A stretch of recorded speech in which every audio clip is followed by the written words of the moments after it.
Vamos a hablar de cardiooncología, del rol de las imágenes metabólicas actual y futuro en cardiooncología. Los disertantes serán el doctor José Lauricela, quien es cardiólogo, egresado de la Universidad Nacional de Tucumán, trabaja en imágenes cardiovasculares en el Hospital Universitario La Paz de Madrid y es miembro del Consejo de Cardiooncología de la Sociedad Europea de Cardiología. Y el segundo disertante es el doctor Roberto Agüero, ex director del Consejo de Cardiología Nuclear de la Sociedad Argentina de Cardiología y coordinador de cardiooncología en la Fundación Centro de Diagnóstico Nuclear. Para el panel de discusión contaremos con la presencia de la doctora Susana Labrisa, quien es directora del Consejo de Cardiología Nuclear de la SAC, directora de la carrera de Medicina Nuclear de la Universidad de Buenos Aires y staff del Servicio de Medicina Nuclear del Hospital de Oncología Marie Curie. La doctora Natalia Zareva, directora del Consejo de Cardiooncología SAC, coordinadora de UCO en FLENI, staff de cardiooncología en el Hospital Británico y Fundaleu, y la doctora Candela Vivas, que es presidente del Comité de Cardiooncología de la Federación Argentina de Cardiología, y staff en Grupo Gama, Hospital Privado de Rosario. Y el doctor Andrés Daniele, quien es jefe de cardiología del Instituto Oncológico Ángel Rofo, fundador y presidente de la Asociación Argentina de Cardiooncología de la República Argentina. Coordinan este Ateneo con el doctor Gustavo Vázquez, como les mencioné previamente, quien estuvo a cargo de la organización. El doctor Gustavo Vázquez es vicepresidente de la Asociación de Cardiología Nuclear, director de la carrera de especialista en cardiología de la Universidad Nacional de Tucumán y staff en el Centro de Diagnóstico Nuclear del Centro Privado de Cardiología. Bueno, pasamos, te cedo la palabra a Gustavo para empezar con el Ateneo. Bueno, muchas gracias. Gracias por estar aquí. Y vamos a comenzar con nuestro primer disertante, el doctor José María Albichela, que vamos a pedir que comparta la presentación, José. Él va a hablar sobre cardiooncología, fundamentos y rol de las imágenes en la evaluación y manejo del paciente oncológico. Muy bien, en primer lugar, Gustavo, agradecerte la invitación. Es siempre un honor hablar sobre cardiooncología y aprender del resto de los colegas sobre la utilidad y el valor de la medicina nuclear. En primer lugar, voy a hablar sobre fundamentos de la cardiooncología, qué es esto de la cardiooncología, y voy a establecer un marco general del rol de las imágenes en la evaluación y el manejo de los pacientes oncológicos. Cuando hablamos del cáncer, nos referimos a una patología que se ha incrementado en términos de incidencia en las últimas décadas, y de hecho las proyecciones hacia 2040 muestran que esta incidencia continúa con tendencia creciente, alcanzándose, según las estimaciones realizadas, un número absoluto de alrededor de 30 millones de nuevos casos de cáncer anualmente, lo que traducido en términos relativos implicaría un ascenso del 35% aproximadamente en el número de nuevos casos, considerando el año 2020 hacia 2040. Sin embargo, lo que podría parecer un panorama desalentador no lo es, ya que debido a los avances en los programas de screening poblacional y principalmente a los avances de las distintas modalidades terapéuticas para tratar el cáncer, hemos mejorado la tasa de supervivencia, alcanzando aproximadamente el 70% de sobrevida a 5 años en los principales tipos tumorales. Esto configura una nueva realidad, donde hemos desterrado al cáncer como enfermedad incurable y hablamos del cáncer como enfermedad crónica. Y es en este nuevo contexto donde encontramos largos supervivientes del cáncer, pacientes más longevos, con una carga mayor de factores de riesgo cardiovasculares, donde los efectos acumulativos de los tratamientos antitumorales recibidos pueden manifestarse de distintas formas, constituyendo un amplio espectro de patología cardiovascular que se ha englobado en el término de toxicidad cardiovascular relacionado con el tratamiento del cáncer y cuyo manejo genera un impacto significativo en el pronóstico de este tipo de pacientes.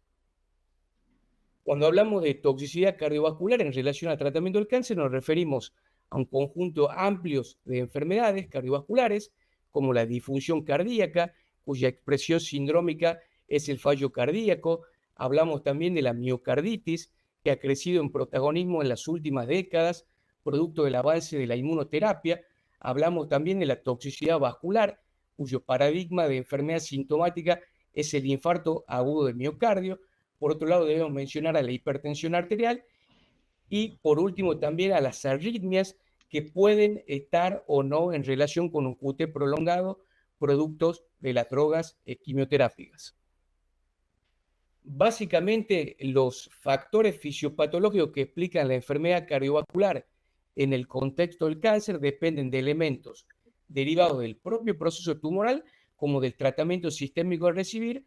Básicamente, estos elementos confluyen en un incremento de la inflamación crónica y del estrés oxidativo, que genera un daño directo a nivel de los miocardiocitos, por un lado. Por el otro, a nivel vascular, genera fenómenos de aterosclerosis acelerada y también genera inflamación y fibrosis de forma crónica sobre estructuras sensibles como el pericardio o las válvulas cardíacas, especialmente las válvulas izquierdas. Por último, mencionar que estos fenómenos fisiopatológicos pueden comprometer al sistema de conducción eléctrica, lo que explica la aparición de bradi o taquiarritmias. El manejo de las morbilidades cardiovasculares genera un impacto significativo en la supervivencia de nuestros pacientes. Esto ha sido analizado en distintos trabajos que han documentado cómo el pronóstico de nuestros pacientes con cáncer está en relación directa no solo con el tratamiento oncoespecífico que han recibido o que están recibiendo, sino con la gestión adecuada de la morbilidad cardiovascular. La cardiooncología como subespecialidad se viene desarrollando desde hace un par de décadas. Sin embargo, ese crecimiento se ha hecho manifiesto, patente, a partir de la publicación de la primera guía de cardiooncología por la Sociedad Europea en el año 2022, donde se han establecido lineamientos generales para el manejo diagnóstico y terapéutico de las principales patologías cardiovasculares. También se han adicionado algunos documentos que han establecido también los lineamientos para la organización e implementación de estas unidades operativas que constituyen los servicios de cardiooncología, que buscan trasladar al mundo real la evidencia empírica obtenida. Básicamente, estos servicios de cardiooncología tienen un objetivo central, que es permitir que los pacientes con cáncer reciban los mejores tratamientos disponibles de forma segura y minimizando las interrupciones innecesarias del mismo. Esto se efectúa en distintos escenarios. El primer escenario es un escenario basal, antes de iniciar el tratamiento específico para el cáncer. El segundo escenario está en relación a la vigilancia de la enfermedad cardiovascular durante el tratamiento antitumoral activo. Y el tercer escenario donde actuamos es aquel cuando los pacientes han finalizado el tratamiento oncoespecífico y que exige la vigilancia activa de la injuria cardiovascular en los supervivientes del cáncer. Ahora bien, la relación entre el cáncer y la enfermedad cardiovascular es mucho más compleja que aquella que se explica únicamente por fenómenos de cardiotoxicidad. Hablamos de una relación bidireccional donde los factores de riesgo cardiovascular tradicionales, como la dieta, la inactividad física, el tabaco y otros, según han mostrado distintas series prospectivas, incrementan la incidencia de tumores, especialmente tumores digestivos o de la vía aérea. Esto explica la relación compleja y estrecha entre ambas patologías, más allá de los fenómenos cardiotóxicos. Por otro lado, una vez establecido un proceso tumoral, y especialmente en el primer año tras el diagnóstico, como han evidenciado otras series prospectivas como esta publicada en Circulation, se incrementan de forma notable la mortalidad cardiovascular, la incidencia de infarto agudo de miocardio, de stroke y de otros endpoints cardiovasculares.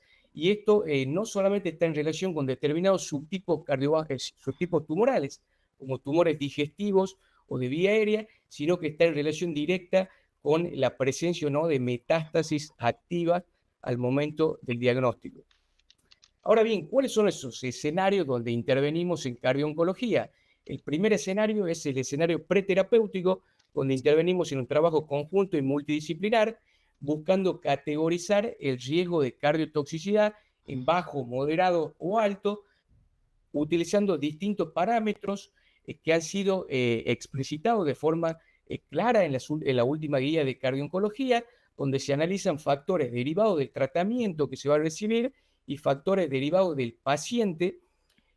Para este objetivo, la Sociedad Europea de Cardiología ha diseñado distintas proformas que permiten analizar el riesgo de cardiotoxicidad de acuerdo al tratamiento, y es así que tenemos proformas específicas para antriciclinas, anti-HER2, inhibidores de proteasomas y otros fármacos.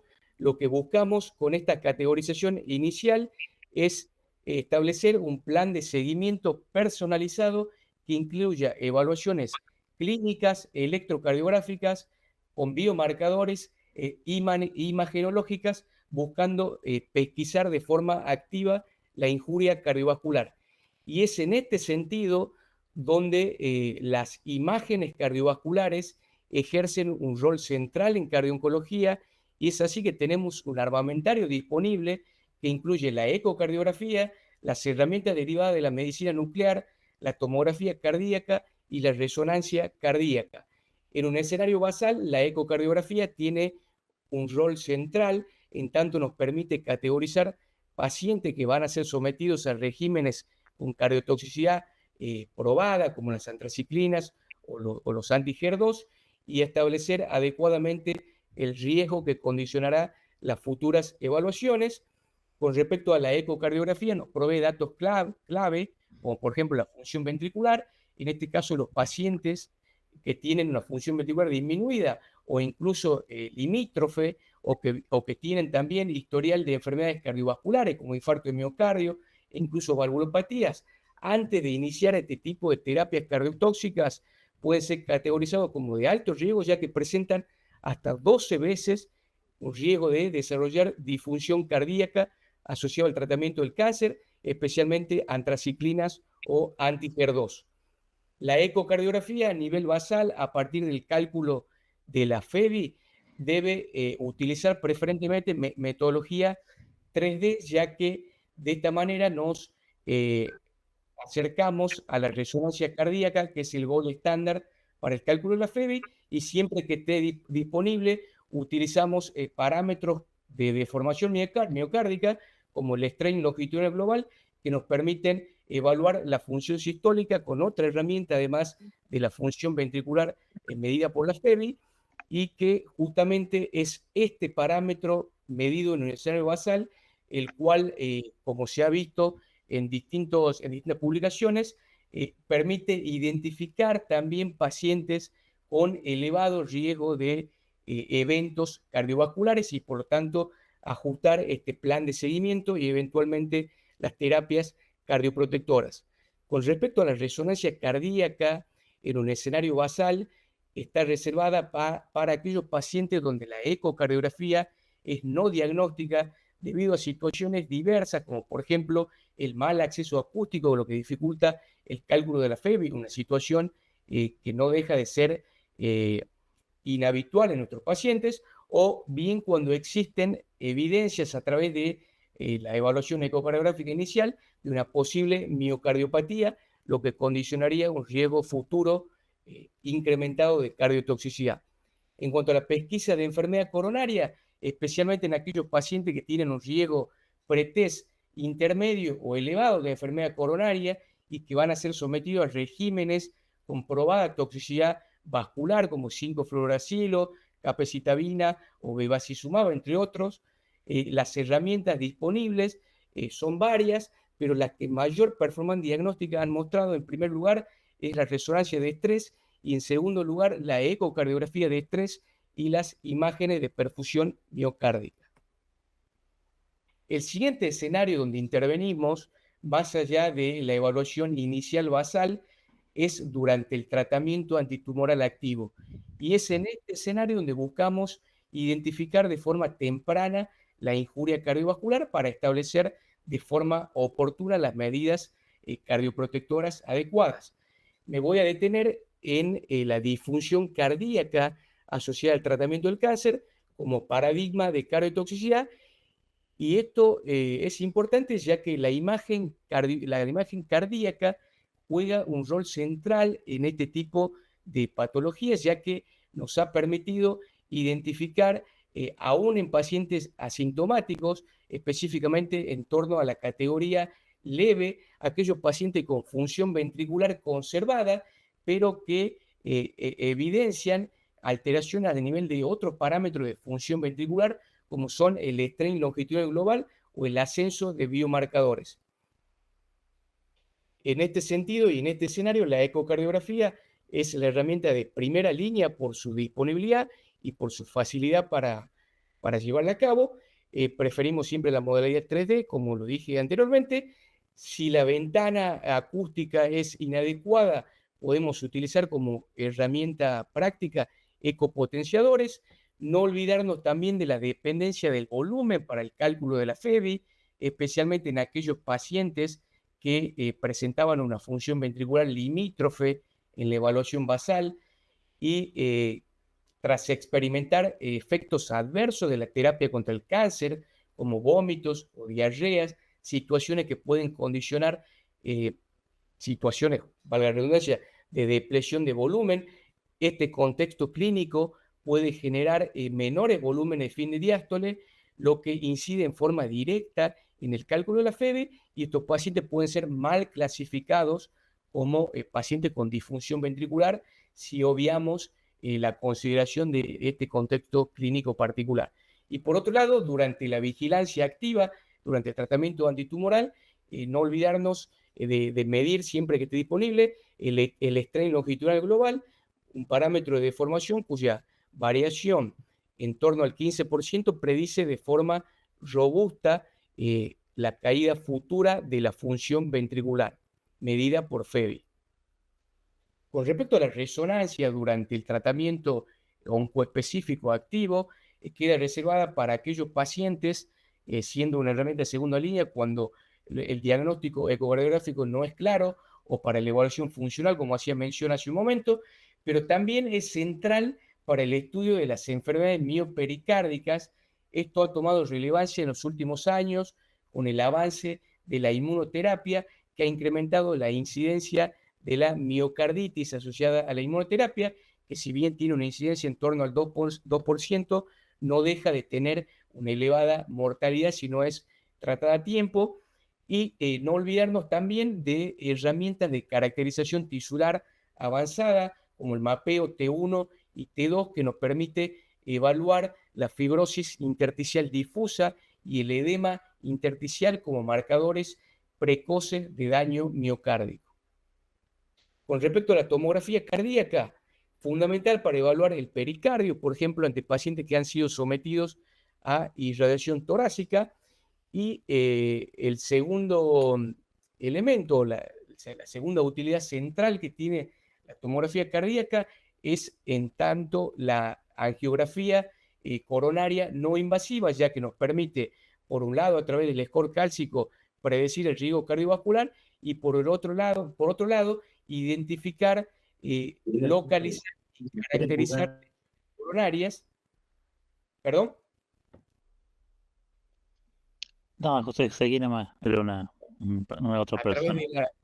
A través de la angiografía coronaria no invasiva, la tomografía nos permite identificar, localizar y caracterizar las placas, como en este caso en la imagen C, donde vemos una placa mixta en DEA proximal en un paciente con dolor precordial y que estaba siendo tratado con 5-fluorouracilo. Con respecto a la medicina nuclear, la última guía de cardiooncología la colocan como una modalidad de tercera línea tras la ecocardiografía y la resonancia cuando estas herramientas no estén disponibles, y las limitaciones que han sido mencionadas en torno a esta herramienta nos hablan de las dificultades en torno a determinar información relevante, como por ejemplo en relación a valvulopatías o inferencia de presiones pulmonares, e incluso la medición del strain longitudinal global. Sin embargo, la Asociación Europea de Medicina Nuclear ha establecido distintos documentos de posicionamiento al respecto, donde ha propuesto las distintas modalidades de medicina nuclear y el rol que podrían tener en los distintos escenarios de la cardiooncología, así en un escenario preterapéutico para identificar a aquellos pacientes en riesgo, optimizar la terapia cardioprotectora u optar por regímenes alternativos con menor toxicidad. Se ha propuesto utilizar las imágenes de perfusión miocárdica e incluso la geografía de equilibrio, es decir, el ERNA. Por otro lado, durante el tratamiento antitumoral activo e incluso después de la finalización del mismo, buscando pacientes con enfermedad cardiovascular aguda o subaguda, se han propuesto la utilización de las mismas herramientas antes mencionadas, como así también de las imágenes metabólicas, los estudios de imagen para determinar la inervación simpática e incluso herramientas novedosas como las proteínas de activación de fibroblasto que nos permiten pesquisar el daño miocárdico de forma precoz. En este mismo documento de posicionamiento, la Asociación Europea de Medicina Nuclear ha propuesto dianas terapéuticas con características promisorias de cara al futuro, como los receptores de somatostatina para el estudio de procesos inflamatorios como la miocarditis, pericarditis y vasculitis, los receptores de integrina, por otro lado, también para el estudio de la neoangiogénesis y procesos inflamatorios, y por otro lado, estudiar también las proteínas de activación de fibroblastos para la identificación de daño miocárdico precoz, y no olvidarnos también del estudio de la inervación simpática como signo prematuro de daño cardíaco y la disfunción mitocondrial, y también adicionar a esto el estudio de la generación de especies reactivas de oxígeno, todas dianas terapéuticas con potencialidad futura. Ahora bien, ¿cuál es la importancia de la detección precoz de la injuria cardiovascular? Y básicamente la importancia radica en que nos permite instaurar de forma precoz el tratamiento cardioprotector, que si bien es un capítulo amplio de la cardiooncología, está integrado por fármacos y por estrategias no farmacológicas. En este caso, como ha mostrado Daniela Cardinale, introduciendo un tratamiento cardioprotector de forma precoz, nos aseguramos un mayor número de respondedores, y esto en términos prácticos se traduce en menor incidencia de eventos cardiovasculares a medio y a largo plazo, lo que significa mayores tasas de supervivencia, básicamente. Algunas otras variables imagenológicas que predicen recuperación o que están asociadas a mal pronóstico incluyen el estrés longitudinal global con valores peores a menos 15%, función ventricular con valores de FEBI menor al 40%, y como expresión del remodelado cardíaco adverso, las mediciones de aurícula izquierda en rango de severidad también nos hablan de un mal pronóstico y de la necesidad de incrementar el seguimiento y la intensidad de las medidas cardioprotectoras en nuestros pacientes.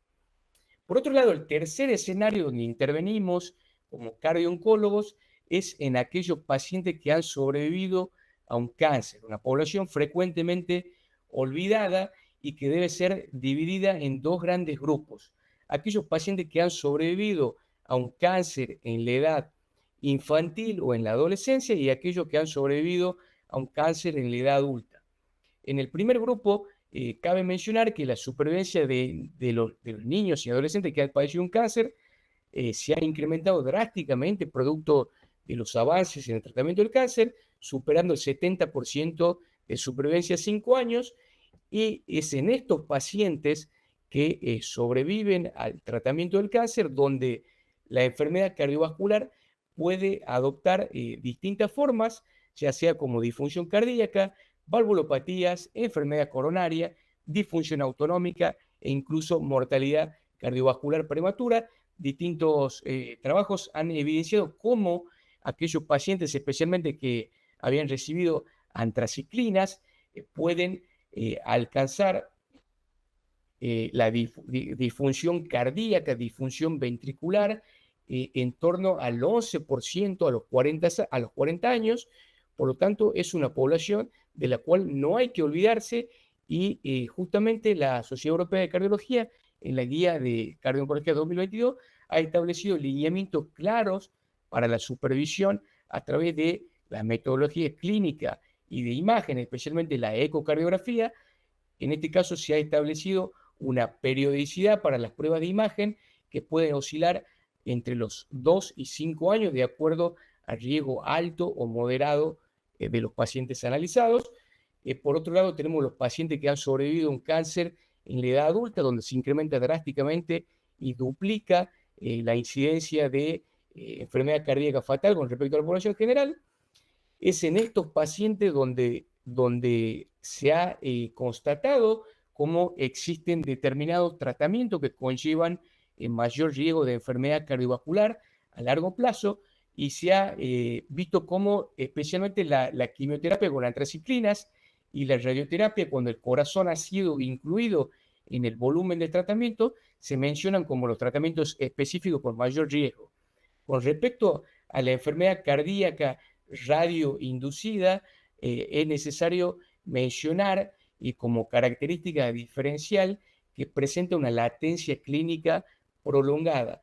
Es decir, que pacientes que han sido irradiados y que el corazón ha sido incluido en el volumen de tratamiento pueden experimentar enfermedad cardiovascular inclusive hasta 20 años después de recibido el tratamiento de radioterapia, y esta se puede manifestar adoptando distintas formas como enfermedades pericárdicas, enfermedad coronaria, insuficiencia cardíaca, especialmente con fiebre preservada, e incluso valvulopatías, especialmente valvulopatías izquierdas regurgitantes. Por otro lado, hay que mencionar un subgrupo especial de pacientes supervivientes al cáncer. Es este grupo de aquellos pacientes que han recibido progenitores de células hematopoyéticas. En este caso, este tipo de pacientes que han recibido esta terapia de uso habitual en hematología y previamente a recibirla han efectuado un tratamiento mieloablativo o linfodepletivo, radioterapia e incluso corticoide para la gestión de el rechazo, ¿sí?, de la enfermedad injerto contrarreceptor.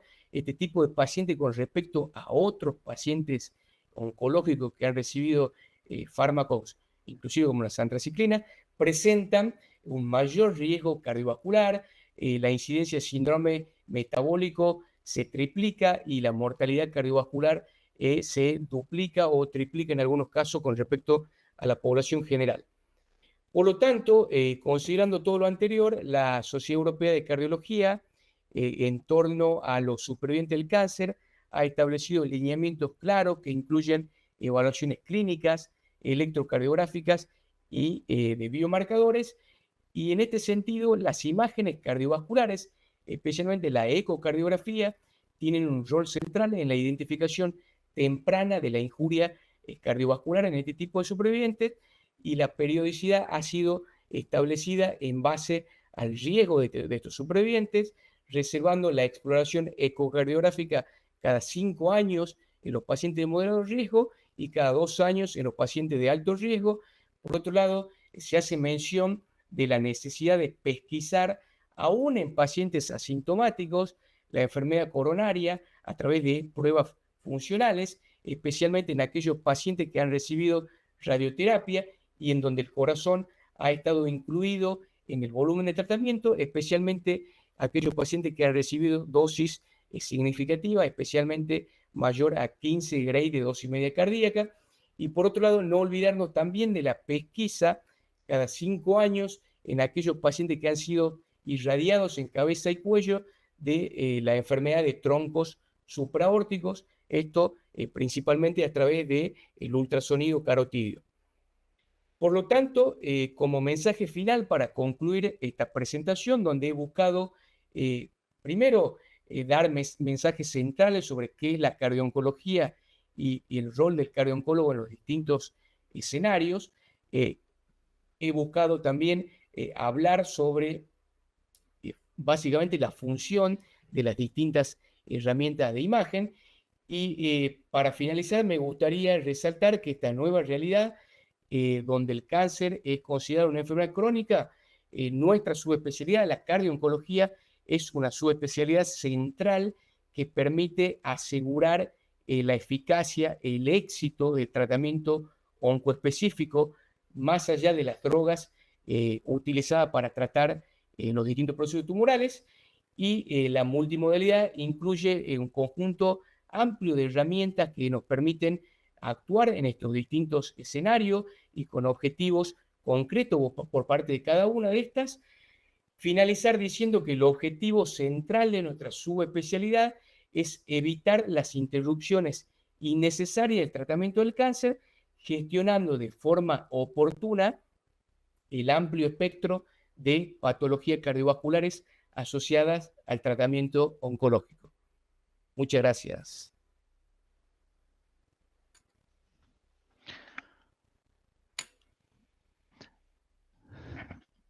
Bueno, José, muchísimas gracias. Una presentación muy completa, la verdad que muy, muy buena, la verdad que me encantó. Y ahora lo invitamos al doctor Roberto Agüero a que nos dé su presentación, que se llama Rol presente y futuro de las imágenes metabólicas en cardio-oncología. Así que Roberto, cuando quieras presentarlo, Bien, compartirlo, estamos a la espera. Las preguntas con nuestros panelistas las vamos a dejar al final, así tengamos todo el panorama para poder preguntar de todo. Ya que tenemos expertos, preguntamos de todo. Aprovechamos. bueno, dame dos segunditos que estoy intentando que se me active el ventana de Chrome. A ver si me deja compartir. Dame 2 segundos, no sé por qué, si no se me...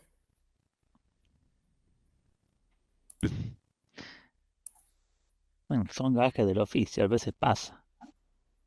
No hay problema.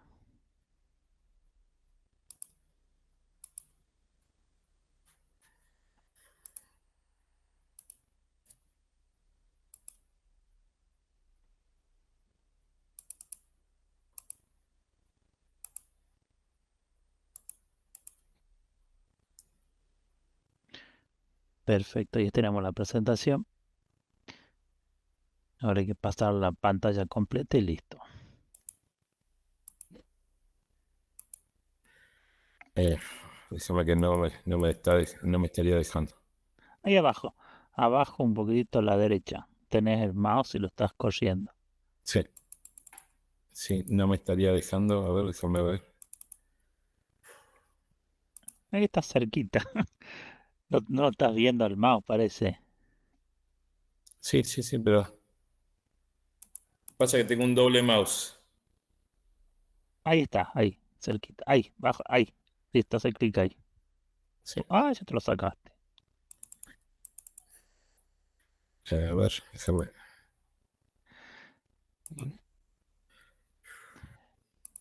Una sugerencia, podrías ver si, fíjate si apretando F5, que es la presentación en PowerPoint, capaz que te la aparece.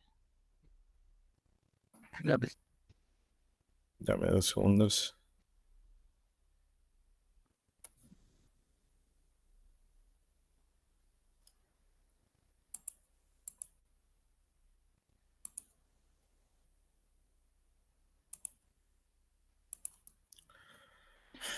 Mil perdones.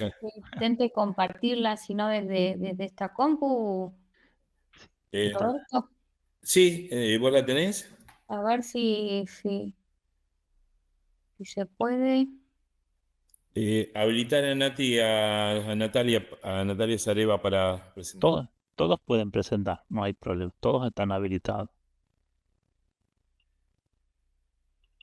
Sí, no sé por qué no me está dejando. Ahí está. Listo. Ahí lo veo. Bueno, Nati, me vas a tener que pasar vos, perdón. La No, bat, no hay problema, me vas avisando y Sí. lo Bueno, vamos pasando. antes que nada, muchísimas gracias por la invitación. Excelente la presentación del doctor Lauricela.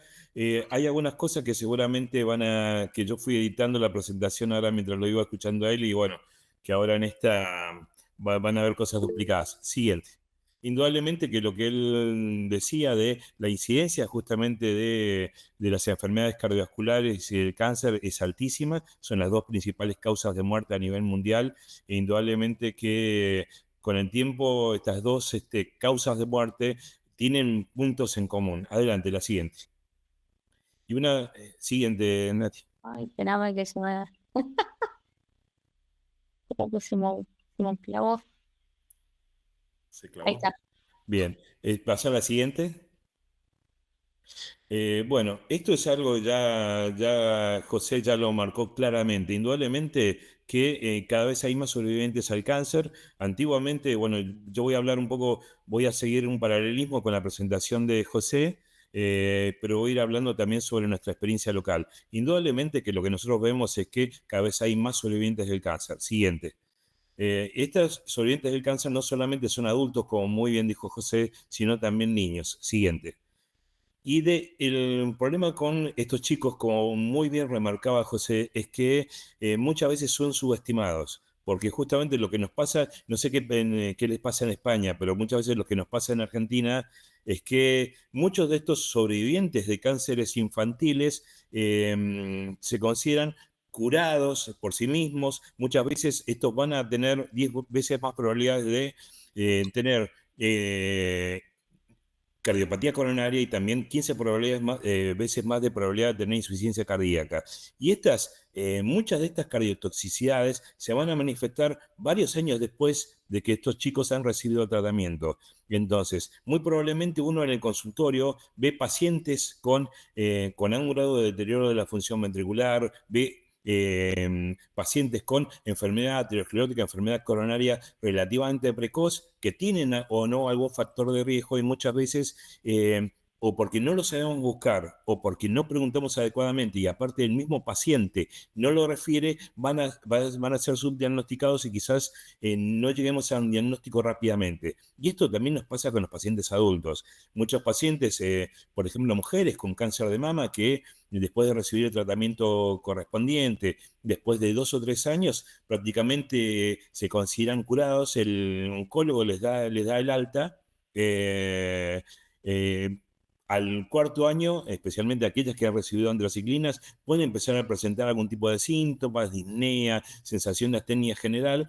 Algunos de estos pacientes vuelven al oncólogo, el oncólogo intenta descartar que no tenga una recidiva de la enfermedad oncológica, cuando no la encuentra, lo deriva al clínico, el clínico empieza a buscar causas clínicas que justifiquen la sintomatología y posiblemente cuando se vayan, por decirlo así en la jerga, si le vayan quemando los papeles, ahí recién llega el cardiólogo. Y el cardiólogo lo que va a hacer, como hacemos todos los cardiólogos, vamos a buscar la enfermedad más prevalente. Vamos a emplear la navaja de Ockham, vamos a buscar lo más simple, buscar enfermedad coronaria. Y cuando la enfermedad coronaria no aparezca, o cuando aparezcan coronarias epicárdicamente normales, o no tengamos una enfermedad coronaria significativa que explique la situación del paciente, recién vamos a empezar a pensar en otras alternativas. Y muchas veces esto no solamente es un defecto del cardiólogo o el médico interviniente, sino que también el mismo paciente no va a referir el antecedente oncológico a menos que nosotros lo busquemos activamente. Y este es un problema. Justamente los cardiólogos tenemos que abrir la cabeza para pensar en esto y también tenemos que buscar activamente esto porque muchas veces el paciente no va a asociar lo que le pasa a su corazón con el tratamiento oncológico previo. Y esto es un tema que, a pesar de que llevamos años trabajando en esto, aún quizás hay muchos pacientes que esto no lo tienen claro y muchos médicos tampoco tienen claro. Siguiente. Entonces, indudablemente que, como bien marcaba José, las evidencias de daño por tratamiento para el cáncer han ido creciendo exponencialmente y las publicaciones han ido también acompañando y demostrando justamente este crecimiento de los casos. Siguiente. Entonces, este aumento de las publicaciones están mostrando justamente esta ola progresiva que ya lleva bastantes años creciendo y está mostrando justamente cómo estamos detectando cada vez más efectos negativos de la terapia para el cáncer sobre el aparato cardiovascular. Y esto es una realidad que ha ido creciendo enormemente y de la cual, siguiente, quizás estamos viendo solamente una pequeña parte.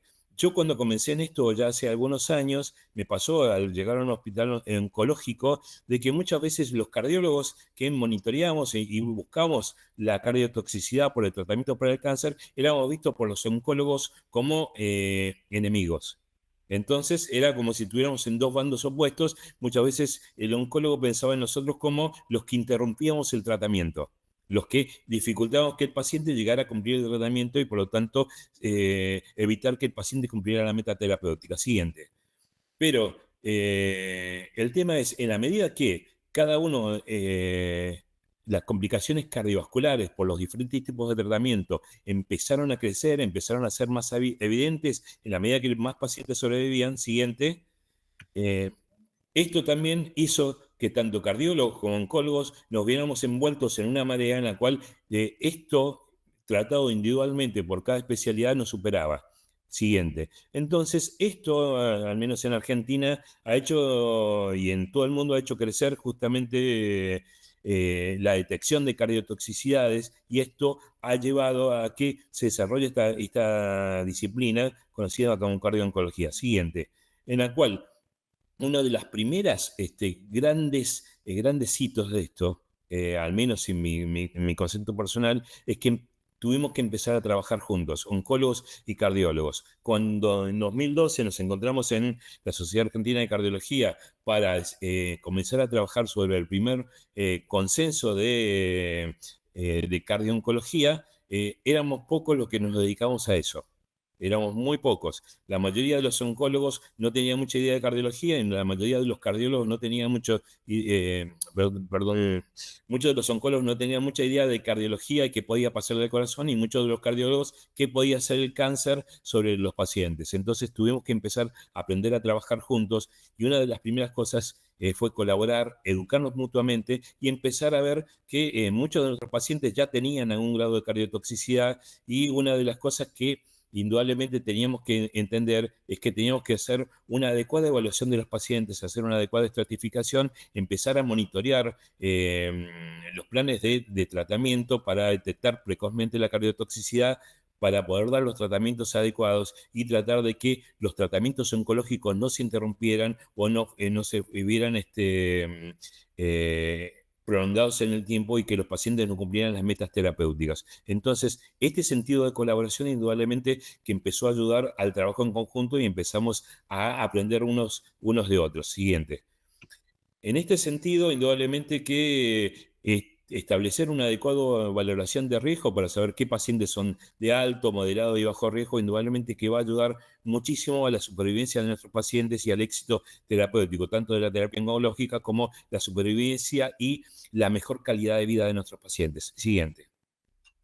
Entonces, ¿a qué nos estamos enfrentando? Justo quedó cortada la diapositiva. Indudablemente, inicialmente, como cardiólogos veíamos solamente una pequeña parte de este fenómeno, veíamos principalmente la falla cardíaca siguiente, pero estábamos perdiéndonos un montón de otros elementos que, al no conocer adecuadamente las características de cada uno de los tratamientos oncológicos, no teníamos una idea cabal de cuál podía ser el daño cardiovascular de cada uno de esos tratamientos. Entonces, si ustedes miran esta diapositiva, que es una diapositiva harto conocida, vamos a ver que no solamente vamos a tener falla cardíaca, sino vamos a tener trastornos de ritmo, vamos a tener isquemia, vamos a tener hipertensión, vamos a tener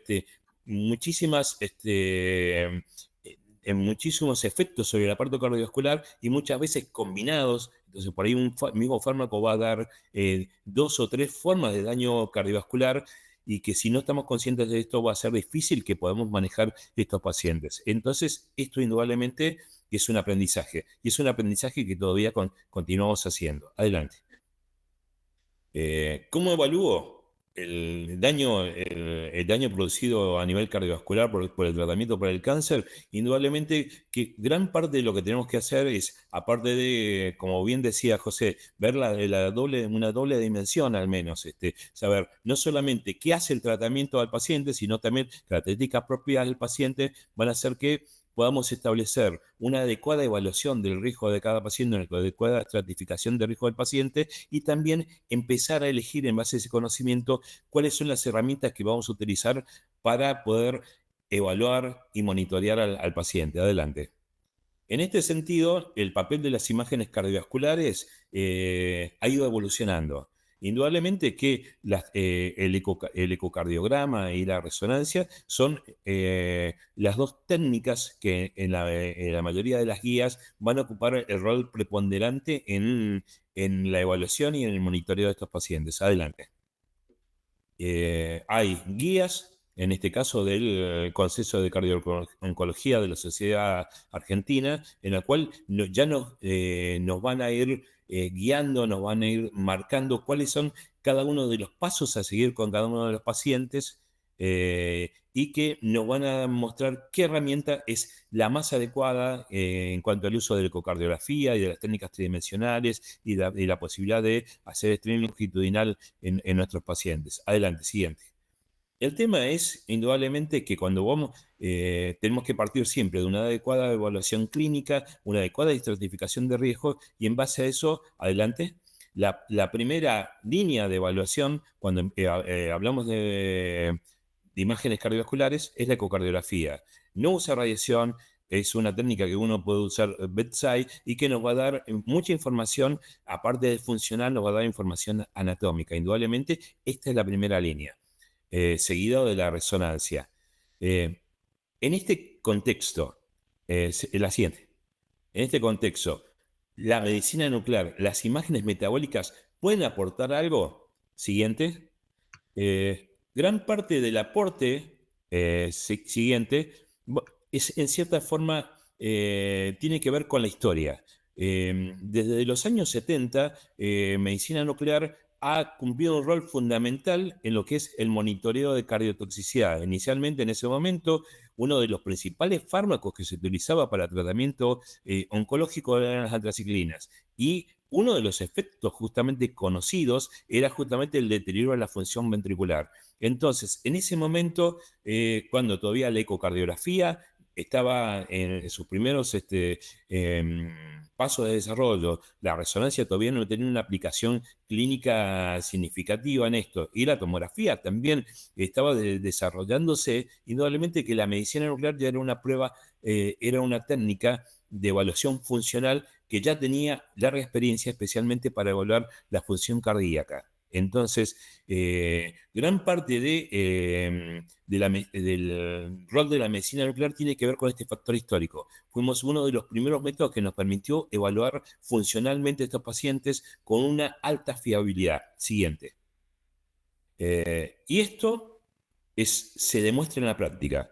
En este caso es un caso de un paciente de 50 años con antecedentes de dislipemia, obeso, estresado, con estrés, con un diagnóstico de un cáncer ductal de mama, con un diagnóstico inicial en julio de 2009, inició tratamiento con quimioterapia, con este esquema, doxorubicina y paclitaxel. Siguiente. Se le hace, en este caso, evaluación por ventriculografía radioisotópica, y esta es la evolución del paciente. Fíjense, es un caso en el cual el paciente ya tiene una evolución pre-quimioterapia. Desgraciadamente, durante mucho tiempo ocurrió que muchos de los pacientes ya no llegaban post al menos un ciclo de quimioterapia. Eso era al menos la experiencia histórica previa que vivimos muchos cardiólogos nucleares, que ya los pacientes nos los enviaban cuando el paciente hacía algún tipo de síntoma o ya había iniciado el tratamiento. Entonces, ya estamos llegando tarde a la evolución. Si ustedes miran los valores de función ventricular, recuerden que la evaluación de la fracción de eyección medida por ventriculografía con marcación de glóbulos rojos tiene una alta especificidad, una alta sensibilidad. La variación del método para los valores de fracción de eyección es más o menos 3 y tiene una muy baja variabilidad interobservador e intraobservador. O sea que esto le da una fiabilidad a la técnica, no solamente para determinar un valor aislado de fracción de eyección, sino también para hacer un seguimiento lineal. Por lo tanto, en muchos lugares, aún del interior de nuestro país, muchos oncólogos cuando se van a plantear monitorear a sus pacientes para eventualmente determinar algún grado de cardiotoxicidad, todavía muchos siguen pidiendo ventriculografía. Y esto tiene que ver también con que la ecocardiografía puede dar muy buena información anatómica, pero cuando uno usa el estrés longitudinal, y esto algunos ecocardiografistas que están presentes en la sala se van a pelear conmigo, pero muchas veces el estrés longitudinal a veces tiene la posibilidad de que nos dé que si se deteriora, la posibilidad de que ese paciente evolucione con deterioro de la función ventricular, o sea, que prediga un deterioro significativo de la función ventricular, a veces puede ser 50 y 50. Entonces, a veces cuando este oncólogo más viejo pide esto, dice, bueno, ¿qué hago ahora? Si el estrés longitudinal en vez de tener 18, ahora tiene 17, ¿qué hago con el paciente? ¿Continúo adelante, adecuo algo? ¿Qué hago? Entonces, a veces todavía muchos oncólogos todavía más clásicos continúan utilizando el método de ventriculografía. Y esto es un dato de realidad. Me encantaría mostrarles estudios de resonancia, de estrés longitudinal en muchísimos pacientes, pero hay muchos lugares en los cuales todavía el método disponible que monitorea sigue siendo la ventriculografía. Seguí, por favor, Nati, gracias. Si ustedes se fijan, fíjense los valores, como progresivamente los valores de fracción de eyección de este paciente fueron cayendo progresivamente. Este paciente, siguiente, y como recién con un valor de alrededor de 51%, el paciente empieza a tener algún tipo de síntomas más evidentes. Fíjense que había caído prácticamente de 69, había llegado hasta 55 y el paciente estaba prácticamente asintomático. Con un ecocardiograma previo en el cual mostraba, ya con el paciente con algunos síntomas incipientes, todavía mostraba función sistólica conservada, en este caso no hacían una determinación de fracción de eyección y estrés longitudinal, y el paciente ya estaba manifestando síntomas de disfunción ventricular. Entonces, y fíjense cómo en la medida que la fracción de eyección sigue cayendo, los síntomas del paciente se siguen deteriorando. Siguiente. Entonces, indudablemente que vamos a tener que estos pacientes pueden tener un deterioro de la función ventricular. El seguimiento con la técnica es muy importante. Sea con la técnica que sea, hacer un seguimiento longitudinal de los pacientes y poder monitorear justamente esta caída de la fracción de eyección y en este caso la posterior recuperación. Este paciente había tenido tratamiento también con antraciclina. Siguiente. Otro paciente, 62 años, hipertenso, hiperuricémico con un cáncer de mama también diagnosticado en 2011. Comenzó tratamiento con quimioterapia, esta vez con capecitabine. Fíjense el electrocardiograma. Siguiente. Fíjense, en este caso, este paciente ya llegó tarde, ya llegó ya con el tratamiento instituido y fíjense cómo la fracción de eyección ya de entrada ya estaba deteriorada. Y este paciente siguió camino a pesar del deterioro de la función ventricular y fíjense que llegamos hasta 26% de fracción de eyección. Fíjense cómo esto para los cardiólogos nucleares, la curva que ustedes ven abajo, a la derecha, donde hay una línea, fíjense que los volúmenes están tremendamente aumentados y la curva que debiera ser una caída, una pendiente de la pendiente sistólica que debiera llegar hasta fin de diástole, prácticamente no se produce y el paciente está en una curva plana todo el tiempo. Bien, muy, muy ilustrativo justamente de una fracción de eyección de 26%. Siguiente. Entonces, y fíjense cómo el tamaño cardíaco indudablemente aumentó. Siguiente. Y si ustedes miran, esto es la anatomía patológica del paciente. Indudablemente que este paciente le fue mal. Y la ventriculografía fue mostrando justamente este deterioro y fue crónica de una, por decirlo cabalmente, crónica de una muerte anunciada. Desgraciadamente este paciente no sobrevivió. Siguiente. Entonces, indudablemente que la ventriculografía, a pesar de ser un método viejo, no deja de ser un método útil y a pesar del uso de la radiación, como les decía, la menor variabilidad intra y interobservador sigue siendo muy buena, hay muy poca variabilidad. Entonces, es importante y esto se puede utilizar cuando hay una ventana ultrasónica dificultosa, en obesos con cirugía o radioterapia previa y tiene muy buena confiabilidad. Siguiente. Y una de las cosas que es importante, que justo no apareció porque cambió la diapositiva, era que, déjalo igual, es que ya hay evidencia que muestra que la correlación entre las fracciones de eyección obtenidas por ventriculografía y obtenidas con resonancia cardíaca tienen una muy buena curva de correlación. O sea que la ventriculografía en ese sentido, a pesar de que la resonancia indudablemente es el gol estándar para evaluar fracción de eyección, no es un método de menor calidad en cuanto a evaluación de fracción de eyección. Entonces, cuando hay disponibilidad, indudablemente la ventriculografía para una población elegida de pacientes aún sigue teniendo un valor y un valor enorme. Indudablemente que si solamente pensamos unidimensionalmente, solamente pensamos en deterioro de la fracción de eyección, nos estamos perdiendo toda una serie de daño cardiovascular en los cuales si solamente evaluamos función ventricular, nos estamos quedando afuera. Siguiente. Entonces, en este sentido, una de las cosas, por ejemplo, cuando usamos el modelo que pensamos de cardiotoxicidad por antraciclinas, lo que tenemos que saber es que indudablemente hay una producción anormal de especies reactivas de oxígeno y este desequilibrio entre la producción de radicales libres y la respuesta antioxidante lo que va a conducir es a disfunción endotelial, a liberación de quimioquinas proinflamatorias, a vasoconstricción de arterias coronarias epicárdicas y microvasculares, y esto especialmente a nivel cardíaco, donde el corazón es especialmente sensible al estrés oxidativo porque tiene bajos recursos antioxidantes, es crucial, porque justamente la producción de estos radicales libres tiene todo este tipo de alteraciones a nivel cardiovascular. Siguiente.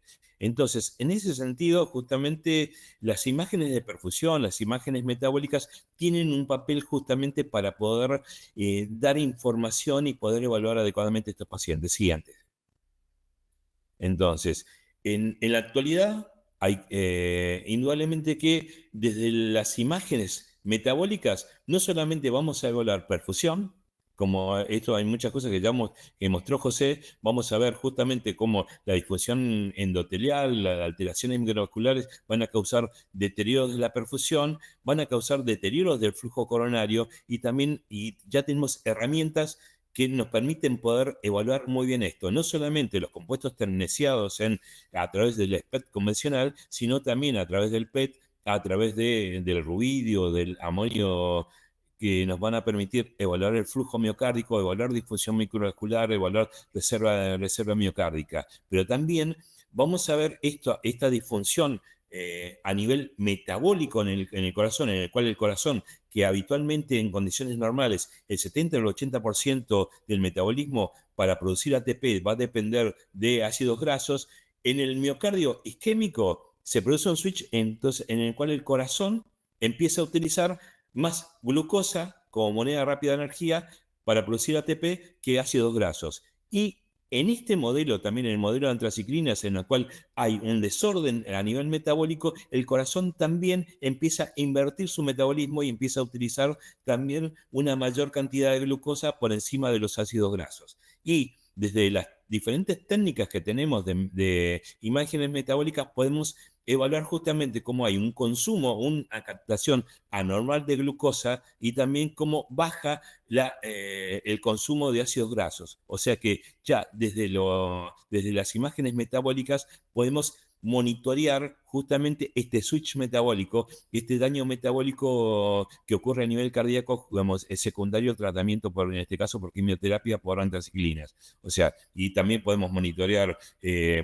alteraciones de los potenciales de membrana, evaluar justamente la presencia de radicales libres, podemos evaluar a través de otros marcadores la denervación, como esto muy bien lo marcó José. Entonces, el rol que puede cumplir las imágenes metabólicas en el monitoreo de estos pacientes es explicando la fisiopatología de lo que le está ocurriendo al paciente y explicando parte justamente de cómo se está produciendo el daño cardíaco. Adelante. Y en este sentido, ya hay estudios que muestran cómo captaciones focales y miocárdicas de FDG pueden ser predictores de alteraciones de la fracción de eyección y la perfusión miocárdica. Y estos marcadores pueden ser muy precoces. Siguiente. Por ejemplo, en este estudio, en el cual es un estudio en el cual justamente mostró los efectos de la doxorubicina, en el cual esto es un estudio translacional, en el cual se hizo una experiencia inicial con ratones que sufrieron una enfermedad neoplásica y se vio la respuesta al tratamiento. Y lo que se veía es que, y después esto se trasladó también a pacientes humanos, en los cuales se vio que si uno le realizaba una evaluación metabólica con FDG, con fluorodeoxiglucosa, lo que se veía es que había una población de pacientes que tenían una menor captación pretratamiento, y una vez que el paciente recibía tratamiento con antraciclinas, había pacientes que evolucionaban con hipercaptación focal de FDG. Siguiente. Y esta hipercaptación focal de FDG se asociaba con deterioro de la función ventricular en el tiempo bastante antes de que el ecocardiograma pudiera detectar deterioro precoz aún por estrés longitudinal. O sea que lo que está mostrando este estudio es que tenemos la posibilidad, algo parecido a lo que ocurre cuando nosotros hacemos un centellograma óseo y podemos determinar o la presencia de una metástasis ósea, sea de próstata, hasta 6 meses antes que lo vea la tomografía. Algo, no es exactamente igual, pero algo parecido podemos hacer usando la FDG en una población de pacientes. Usando la FDG podemos detectar esta subpoblación de pacientes en los cuales este comportamiento va a hacer que estos pacientes tengan un mayor riesgo de deterioro de la función ventricular. O sea que esto implica adelantarse en el tiempo a que el paciente se deteriore. Siguiente. Entonces, indudablemente que hay guías para el uso de cada uno de los métodos, hay guías tanto a nivel internacional como a nivel local. Indudablemente nosotros siempre vamos a seguir las guías, lo que ya está instituido y está en base a la evidencia que ya está disponible y está sentada y está volcada en esas guías de procedimiento. Adelante. Pero indudablemente se está abriendo un nuevo panorama en el cual todos estos estudios que hasta ahora tenían toda una fase preclínica, en la cual están empezando a ser translacionales, están empezando a mostrar en la parte clínica que podemos llegar a identificar una población de pacientes que se pueden llegar a tener cardiotoxicidad bastante antes de que la podamos ver con otros métodos. En este sentido, entonces, si podemos utilizar el mismo PET con FDG que usamos habitualmente para hacer diagnóstico y estratificación de cáncer, quizás con ese mismo estudio, con una preparación adecuada del paciente, podamos llegar a identificar a estos pacientes que son pacientes de mayor riesgo. Entonces, pasar del paradigma de cardiotoxicidad de inicio tardío justamente a estratificar y identificar pacientes de mayor riesgo que podrían beneficiarse con terapia cardioprotectora. Muchísimas gracias por su atención.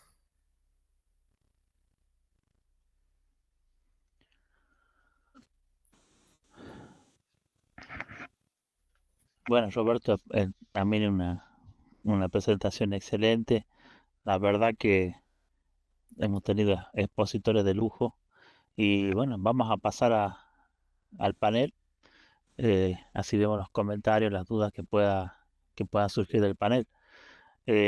Vamos a hacer caballero y vamos a comenzar con la doctora Susana Laprese. A ver si la tenemos aquí.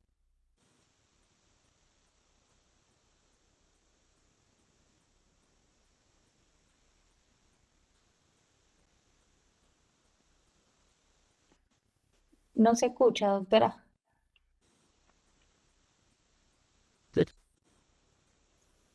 Ahí me escuchan. Ahí sí, doctora, perfecto. Sí, estoy con el celular. Bueno, no importa. Bueno, algunos comentarios podemos hacerlos, ¿no? En cuanto a lo que presentó Roberto, la verdad excelente. El radiocardiograma, la verdad que ya cumplió su misión, tiene 50 años de vida, pero parafraseando a Dilthey, cuando lo expresa en Bramwell, es un método que no se basa en suposiciones geométricas, y para mí eso es capital.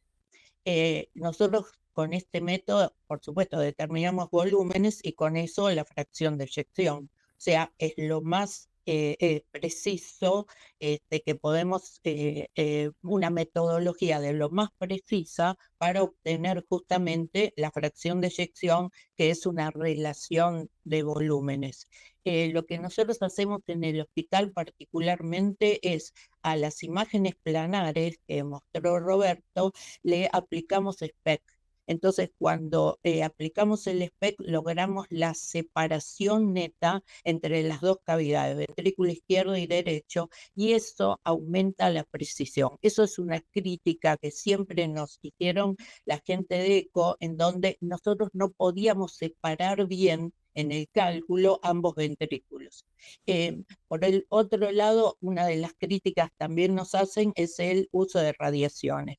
La dosis de radiación es muy baja, la verdad es cada vez más baja. Aparte son pacientes oncológicos que están expuestos a tomografías. Ustedes saben que la aplicación de las tomografías en un año son múltiples, así que el tema de la radiación, por supuesto, no abusar con la radiación, pero usamos una radiación muy baja. El informe de estos estudios se entrega inmediatamente después del procesamiento de las imágenes, que es muy rápido. Así que es un método que para nosotros tiene mucho valor y por supuesto no es operador dependiente y es preciso. Eso se representa a través de su repetibilidad en el resultado. Y esto es muy importante justamente en estos pacientes. En estos pacientes necesitamos precisión y por supuesto que estos informes, estos resultados se repitan de acuerdo a varios observadores que intervienen generalmente en las mediciones. Por el otro lado, por supuesto que este método, que es muy antiguo, medía sincronismo. En su momento nosotros mucha bolilla no le dimos, pero actualmente, y cuando hacemos las perfusiones, que Roberto hablaste perfecto en cuanto a todas las perfusiones miocárdicas, nosotros aprovechamos y medimos sincronismo. Y en estos pacientes, cuando hay isquemia, que la van a tener y pueden tenerla, aparecen alteraciones en esa medición, en el sincronismo cardíaco. Por supuesto que lo ideal sería usar el PET para ver reserva de flujo, eso es muy interesante, pero hoy por hoy, si tenemos la suerte de tener un CZT, podemos medir reserva de flujo. ¿Y por qué es importante la reserva? La reserva es, o sea, en la cascada cardiotóxica, diríamos que la reserva es lo primero que se altera, antes que el tema de las troponinas y del strain miocárdico. O sea que si vamos a los métodos preclínicos, y sería ideal determinar la reserva de flujo coronario. El doctor José, hablaste, Lauricela, hablaste de los receptores beta. También es importante. Nosotros a veces, o sea, comentamos que por radioterapia la lesión aparece a los 10 años. La lesión o las manifestaciones de insuficiencia cardíaca. En realidad, aparecen los síntomas a los 10 años, pero desde el momento de la aplicación de la radioterapia a los 10 años, ¿qué pasó? ¿No pasó nada? No es que no pasó nada, evidentemente nosotros no medimos. O sea, si nosotros hubiéramos chequeado paulatino, o sea, con cierta frecuencia, por supuesto, el tema de el down regulation de los beta receptores, hubiésemos encontrado alteraciones mucho antes, no sé, pero antes de la manifestación clínica. Eso, por supuesto que hay nuevos marcadores, como también lo expresó Roberto. en cuanto a aquellos que te van a medir la miosina, los antimiosina. Bueno, hay muchos marcadores nuevos, pero, o sea, realmente con los que tenemos este espectro de marcadores, podemos evaluar macro, micro, sincronismo, reserva de flujo, y esto la verdad que nos es muy útil.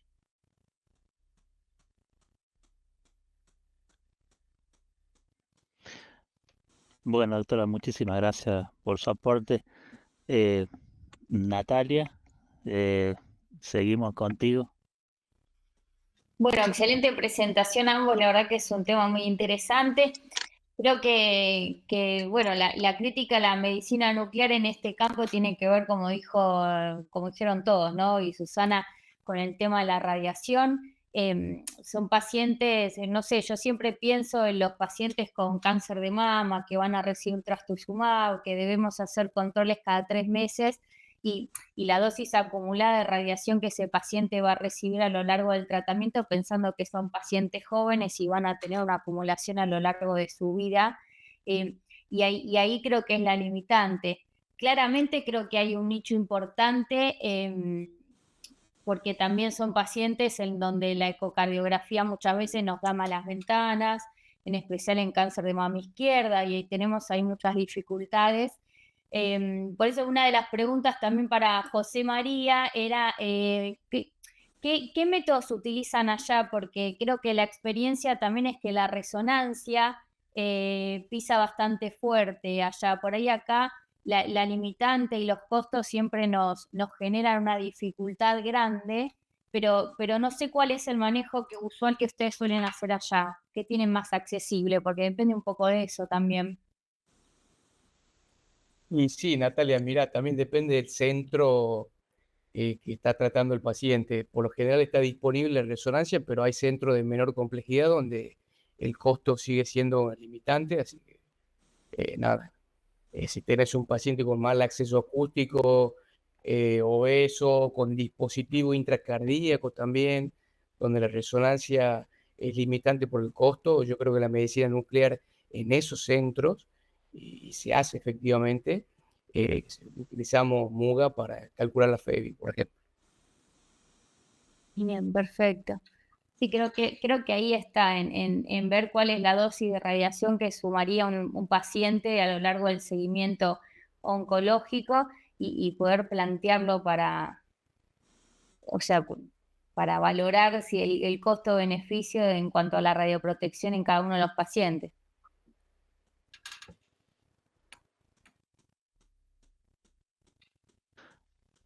Bueno, Natalia, muchas gracias.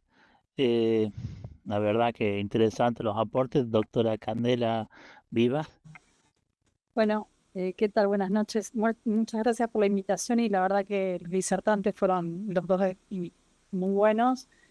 Uno siempre se enriquece de la experiencia del resto de los colegas y por otro lado también coincido mucho con Natalia en cuanto a la selección de aquellos pacientes que hoy por hoy todavía van a una ventriculografía. Creo que son algunos pacientes seleccionados en los cuales a lo mejor coincido con ella en que tenemos una mala ventana, por ahí pacientes que con un cáncer de mama izquierda o que han tenido una reconstrucción mamaria o que están con un postoperatorio y por ahí uno necesita ver el ventrículo adecuadamente y a lo mejor no tiene la posibilidad de hacer una resonancia. Hoy creo que la resonancia nos ha abierto un espectro muy grande de patologías que incluso tampoco a veces llegamos a verlas con la ecografía cardíaca, ni siquiera con el strain, sobre todo cuando hay sospecha de miocarditis o cuando tenemos pacientes que pueden llegar a tener fibrosis, o son pacientes que por ahí muchas veces las vemos con insuficiencia cardíaca clínica y con fracción de eyección preservada y a veces con una resonancia podemos encontrar que pueden tener fibrosis intramiocárdica o subepicárdica, como cardiotoxicidad, los tratamientos que han venido recibiendo, o que son pacientes que tienen edema, y que por ahí de otra manera a lo mejor no alcanzamos a ver un deterioro de la función ventricular. Creo que todas las herramientas son válidas, que uno debe conocer la disponibilidad que tiene en cada centro y la confiabilidad que tiene, incluso en ecografía, ¿no? Porque no todos los centros tienen posibilidad de hacer 3D, no todos los centros tienen posibilidad de hacer strain, y creo que uno debe utilizar el mejor método que tenga, teniendo en cuenta, sobre todo, fundamentalmente, los 3 pilares que comentaba José María. Un tema es la prevención, o sea, cuando el paciente ingresa. El otro tema es el control durante el tratamiento, y el otro tema es el largo superviviente a largo plazo, digamos, valga la redundancia, que son aquellos pacientes que uno debe seguir en el tiempo y tener en cuenta que hoy la sobrevida se ha prolongado y que estos pacientes, más allá de las tomografías, son pacientes que reciben altas dosis de radiación y uno debe protegerlos.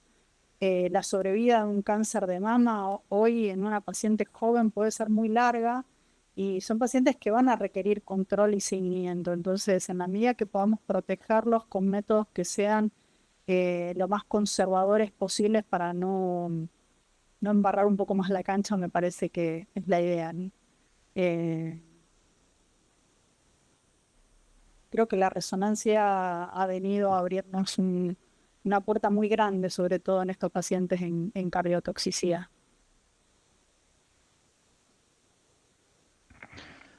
Bueno, muchas gracias, Candela. Y bueno, ahora por fin vamos a los caballeros y el doctor Andrés Daniele, ¿cuáles son sus aportes o sus preguntas?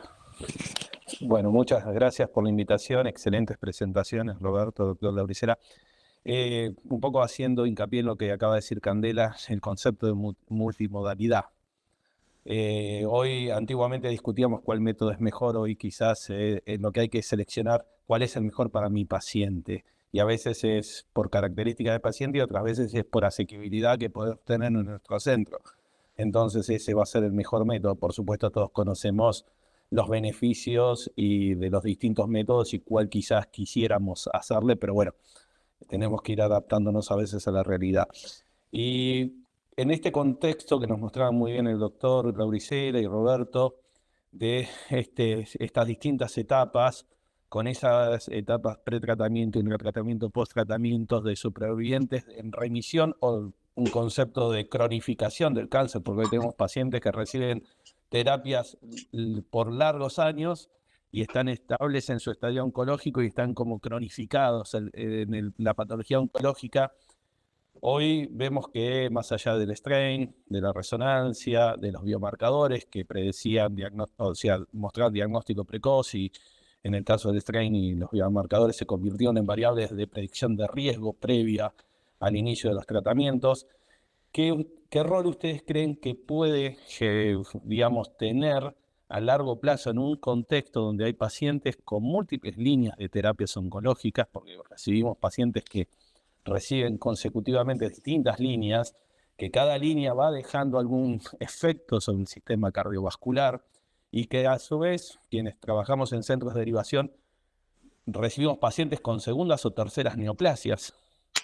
¿Qué rol futuro creen que puede tener tanto el doctor Lauricela en la genómica, que hoy en España están trabajando mucho en Madrid acerca de variables de genómica, genéticas de predicción de riesgo, y estos estudios de imagen metabólica para predictores de riesgos para establecer estrategias de cardioprotección?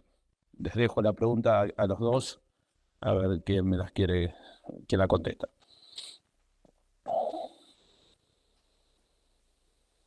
Si querés, arrancá vos, José, que sos el que está trasnochando, así ya. Sí, por eso. Bueno, Andrés, es fundamental la pregunta que me estás haciendo, la genómica, la predicción del riesgo, a través de la identificación de estas variantes que predicen, sobre todo en antraciclinas, ¿no? Yo creo que es el futuro para los próximos años. Y con respecto a los potenciales targets de medicina nuclear, como las proteínas activadoras de fibroblastos o el estudio de la inervación simpática o la producción de radicales libres, incluso de la disfunción mitocondrial, yo creo que a medida que el cuerpo de evidencia se incremente, pueden ser herramientas que perfectamente van a complementar a lo que tenemos actualmente disponible, ¿no? Sí, totalmente de acuerdo, José. Y respondiendo a lo que vos decías, Andrés, indudablemente que lo que estamos, yo planteaba lo del paradigma de eh, tomando en parte la experiencia de lo que ya habíamos vivido, que los pacientes muchas veces nos llegaban tarde, ya con a un grado de daño recién a monitorearse y veíamos la caída del paciente y posterior recuperación, que nunca hace recuperación, especialmente en la curva de antraciclina, en la que hace una caída inicial, una recuperación que nunca es basal, con una caída posterior a 3 o 4 años en la evolución. Uno ya tenía la impresión de que siempre estaba llegando tarde. La posibilidad justamente de utilizar las imágenes metabólicas en las cuales cada vez usamos dosis más ajustadas, dosis ajustadas en los pacientes, la tecnología que tenemos ahora, tecnología híbrida, especialmente de PET-CT o PET-resonancia, lo que nos está permitiendo es juntar lo mejor de los dos mundos. Por un lado, las imágenes metabólicas y por otro lado, las imágenes anatómicas. En este caso, por ejemplo, ya hay un PET de resonador en Argentina. El tema es empezar a usar estas herramientas para adelantarnos. Lo que yo planteaba justamente es, y que no lo planteo yo, sino justamente ya hay múltiples publicaciones de estas translacionales que están empezando a hacer experiencia clínica en pacientes, es se pueden utilizar estos nuevos marcadores para ver la captación de ácidos grasos, ver la denervación, ver las proteínas, pero también quizás ser mucho más pragmáticos y utilizar, como yo lo planteaba, por ahí el mismo PET que le vamos a hacer al paciente para hacer el diagnóstico de la estratificación del cáncer, justamente utilizar justamente las evidencias. Esto va a requerir reunir evidencia y mostrar la factibilidad de esto, justamente utilizar esa misma técnica para poder ya identificar pacientes de mayor riesgo. Y eso me parece que va a tener tiene una potencialidad enorme. Porque con el mismo estudio vos podés evaluar las dos cosas. Podés evaluar la patología oncológica y eventualmente identificar poblaciones de mayor riesgo para el desarrollo de cardiotoxicidad, especialmente los pacientes que van a ir hacia una terapia con antraciclinas. O fármacos que tienen mecanismos metabólicos de daño cardiovascular similares a las antraciclinas, que producen este switch metabólico del que yo decía, con radicales libres, con difusión endotelial y que pasa de ácidos grasos a glucosa.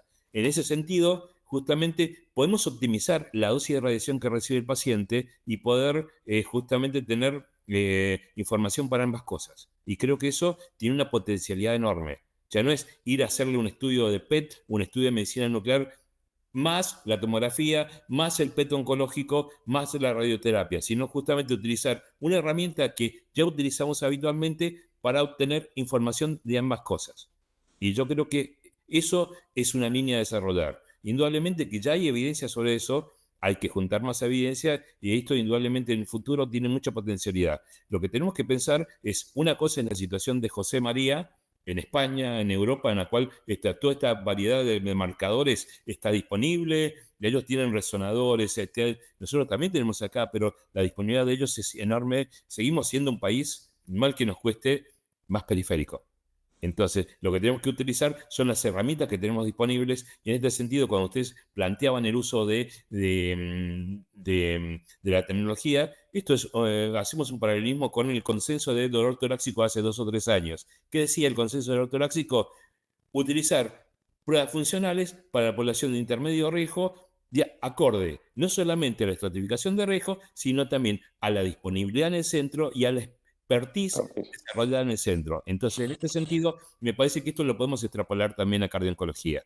Utilizar justamente las herramientas que tenemos disponibles y desarrollar esta experiencia y esta expertise para lograr obtener de cada método la mejor información que nos pueda dar para estratificar adecuadamente a nuestros pacientes y eventualmente monitorearlos. Roberto, discúlpame, tengo una pregunta. Sí. ¿Vos crees que estos métodos, digamos, que podrían utilizarse con el mismo PET, tendrían la misma posibilidad, digamos, como si fuese medir una reserva de flujo a nivel miocárdico y de esa manera estimar algún daño con el mismo PET que se utiliza para el rastreo habitual, digamos, de un paciente oncológico? ¿Eso llevaría a un software específico, con una cuantificación, una metodología de preparación diferente al PET habitual? Mira, en principio, como lo que nosotros ya hacemos cuantificaciones. Nosotros hacemos un análisis cualitativo de la captación, dónde capta o capta peor o mejor, pero también tenemos herramientas ya disponibles para poder cuantificar, por ejemplo, a través de SUBE u otros métodos, poder cuantificar justamente los efectos metabólicos. Entonces, Ok. esas herramientas eventualmente ya están disponibles. Lo que tenemos que hacer es readecuarlas para este nuevo escenario.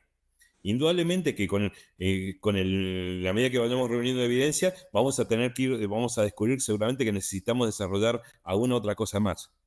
Pero en principio la tecnología básica la tenemos. Lo que tenemos que desarrollar es la experiencia y juntar justamente la evidencia para ver si esto sirve o no. Ok.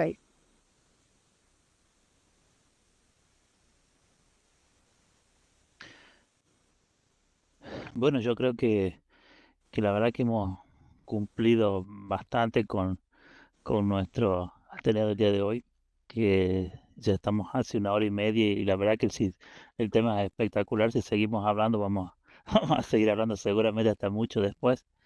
Eh, yo creo que podemos dar por finalizado el Ateneo del día de hoy. Nuestro próximo Ateneo va a ser, creo que el 17 de julio, donde también van a quedar invitados. Les agradecemos a los expositores, la verdad que charlas de primer nivel, nuestros panelistas también. Y Nati, ¿quieres decir algo más antes que termine? No, simplemente quería agradecer tanto a los expositores como al panel de discusión. Sí, me hubiese gustado eh, eh, tratar más, o sea, es como que nos limitamos a la disfunción ventricular. No, por otro lado, el doctor Lauricela mencionó, ¿no? Que el compromiso es, o sea, tenemos un espectro amplio en cuanto a los tratamientos, la quimioterapia, la radioterapia, y por lo tanto la repercusión y las complicaciones cardíacas, no solamente la disfunción ventricular, las arritmias, la hipertensión.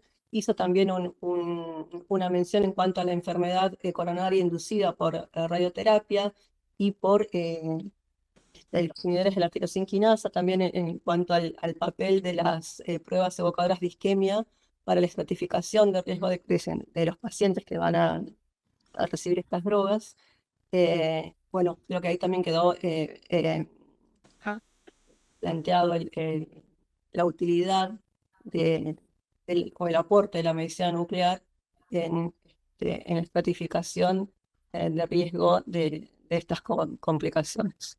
Me hubiese gustado hacer alguna mención o pedirles alguna mención en particular en cuanto a la enfermedad coronaria inducida por radioterapia.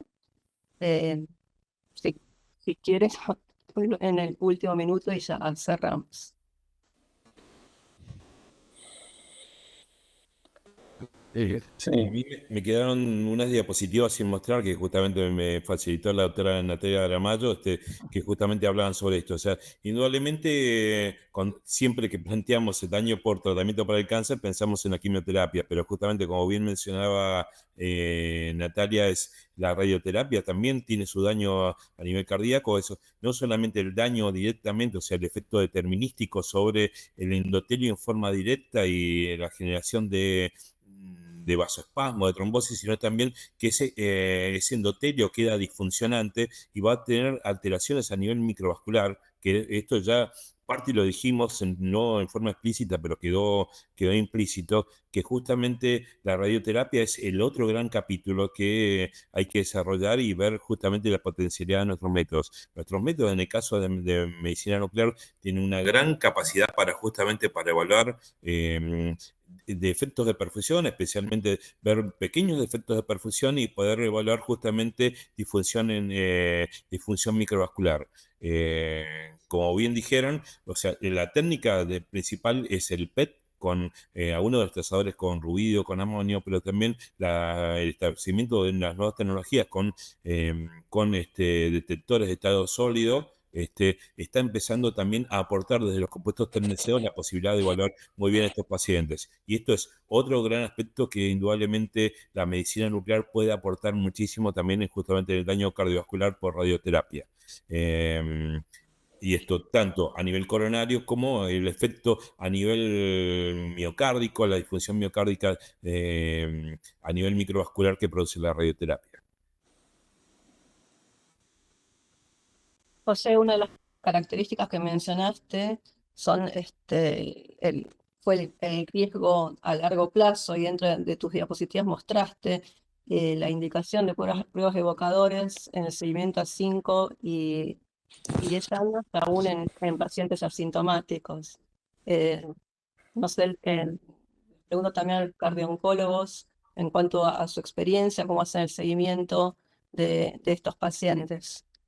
Sí, Natalia, ¿cómo andás? Mira, en el 2021 ICOS publicó las guías de toxicidad por radioterapia, donde se establecen periodicidad en el seguimiento de los pacientes después del 5.º año de haber recibido radioterapia.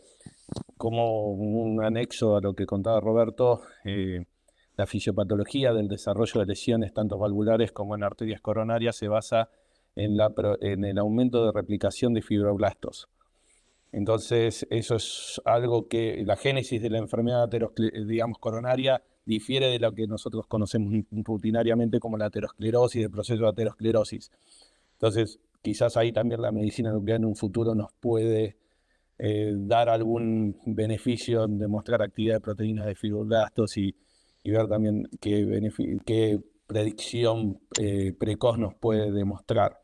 Las guías establecen bien que después del 5.º año hay que hacer pruebas evocadoras de isquemia, ecocardiograma, y en base a la cantidad de Graves recibido, la territorialidad, porque también uno a veces se sienta en tórax, pero hay que evaluar todo el árbol vascular. Muchas veces pacientes que son irradiados por próstata nos olvidamos, o en abdomen nos olvidamos de ver la parte renal, las arterias renales, las arterias ilíacas, la aorta abdominal, ¿sí? Que muchas veces son afectadas por la irradiación en distintos territorios. Y bueno, después cada 5 años, bueno, hay una estratificación de riesgo y en base a eso se establece cada cuánto uno debe seguir y por supuesto con estudios complementarios y por supuesto la consulta clínica que debe ser en muchos casos anual, ¿sí? Pesquisando síntomas o alteraciones en el examen físico. Perfecto, gracias. No sé si Candela o Natalia quieren agregar algo más. No mucho más. Lo que había comentado Andrés, no olvidarse el resto de los territorios irradiados y que la fisiopatología fundamentalmente es diferente, con un patrón más de fibrosis. Y lo que sería importante empezar a convencer a los radioterapeutas que nos envíen el mapa de radiación paciente, y que la verdad que es un dato no menor. Radiación en el tórax es muy amplio, no es lo mismo una mama izquierda, no es lo mismo un linfoma mediastinal, y la verdad es que los territorios pueden ser bastante diferentes, pueden comprometer coronaria derecha o descendente anterior, y sobre todo en pacientes con linfoma. A veces las radiaciones residuales son en pacientes muy jóvenes que tienen en general 18 o 20 años, y uno ve la enfermedad vascular en forma muy precoz en esos pacientes. Entonces es fundamental conocer el mapa donde fue irradiado el paciente y el seguimiento que nos recomiendan las guías en forma estricta, porque hay gente joven, gente que practica deporte, y la verdad es que es conveniente seguirlos de cerca. Sobre todo creo que lo que nos compete es concientizar a los colegas que esto existe y que hay que buscarlo. Sí, lo mismo, lo de la sectorialidad, siempre pensar también en lo que es radiación de cuello, carótidas y aquellos pacientes con malignidad hematológica en la infancia o que han recibido radioterapia del manto, radioterapia craneal, que también tienen mayor riesgo de ACV, ¿no? O vasculatura en todo el organismo. y siempre hablamos más del impacto en territorio arterial, pero bueno, lo venoso también puede verse obviamente comprometido y existen casos de estenosis venosas que requieren stenting, síndrome de vena cava superior, y es demasiado extenso y tenemos que individualizar bien, como decía Andrés Daniele, siempre cada paciente es único y hay que adecuar todos los estudios y la terapéutica a cada paciente en particular. Sí, sobre todo, como decía Natalia, también una de las áreas importantes es que estos pacientes muchas veces hacen trombosis y yo creo que por ahí no todos los centros también tienen posibilidad de angiotomografía disponible y bueno, la cámara gamma todavía sigue teniendo un territorio en esa área, e incluso hasta 4 semanas después que el paciente hizo una trombosis. Uno puede rastrear lechos perfuncionales y bueno, y incluso nos permite mejorar el pronóstico de estos pacientes. O sea, no Bueno, necesariamente hacerse en agudo, por ahí a veces uno no lo puede hacer durante la internación, pero sí tratarlo, medicarlo y a lo mejor pedirlo en forma diferida si no ha podido realizarse una angiotomografía, a lo mejor un paciente con una falla renal, que no podemos hacerle contraste y me parece que también es un área en donde la cámara gamma todavía sigue teniendo un nicho que hay que aprovecharlo y utilizarlo, ¿no? buenísimo. Bueno, muchísimas gracias a todos, especialmente a José, que estoy viendo la hora, 2:40 de la mañana en España. Bueno, nuevamente gracias a todos. Nos despedimos. Muy bien. Gracias a todos, gracias a todos los participantes. Gracias. Gracias igualmente para todos. Gracias a ustedes por la invitación. Gracias, hasta luego, buenas noches. Buenas noches. Adiós, hasta luego. Gracias, Gustavo.